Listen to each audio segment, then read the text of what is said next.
Assalamualaikum warahmatullahi wabarakatuh. Jumpa lagi dengan saya Anissa Faujiah dalam program pembelajaran Pensos Penyimpangan Sosial.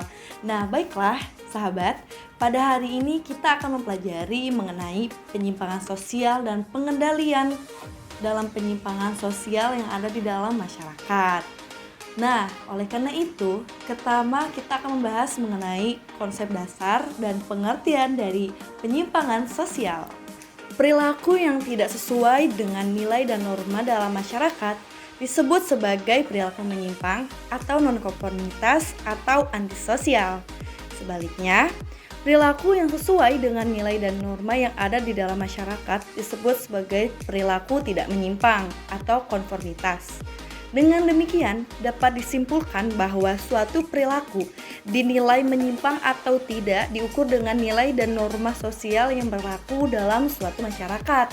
Misalkan saja seperti ini, di dalam suatu wilayah A, apabila ada pasangan berumur 18 tahun, mereka itu dianggapnya ya udah nggak apa-apa, biasa saja. Nah, tetapi di wilayah B, apabila ada anak yang berusia 18 tahun melakukan pernikahan yang seperti itu, mereka menganggap hal itu adalah tabu dan dianggap sebagai pelanggaran suatu nilai dan norma. Nah, jadi dalam suatu masyarakat antara A dan B ini memiliki suatu pandangan yang berbeda. Nah, inilah yang disebut sebagai suatu nilai dan norma yang berlaku dalam masyarakat itu berbeda-beda. Jadi ada yang dianggap tabu apabila dilakukan oleh orang-orang A, tetapi menurut orang B hal itu tersebut tidaklah tabu. Nah, kurang lebih seperti itu.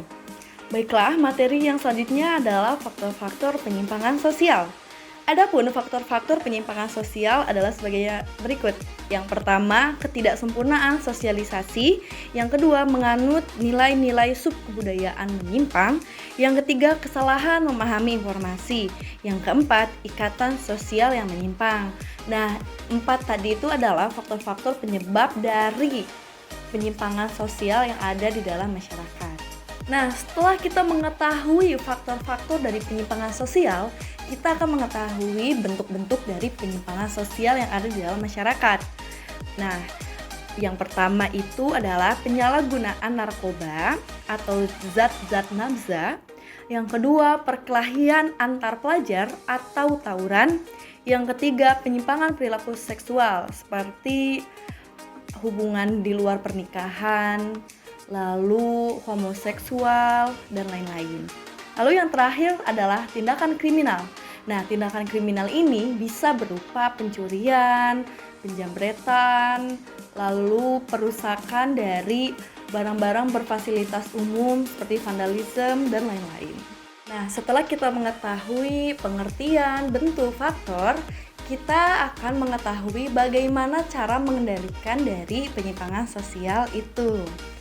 Berbagai cara pengendalian sosial berdasarkan sifatnya terbagi menjadi 2. Nah, yang pertama itu kelompok primer yang bersifat akrab dan informal, misalnya seperti keluarga atau teman sepermainan. Dan kelompok sekunder yang bersifat formal, bisa berupa organisasi formal seperti OSIS, KOPRI, dan PGRI.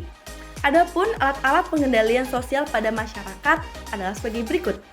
Nah, yang pertama adalah gosip atau gunjingan, yang kedua teguran, yang ketiga pemberian penghargaan dan hukuman. Lalu yang keempat adalah pendidikan dan yang terakhir melalui agama. Baiklah, terima kasih teman-teman.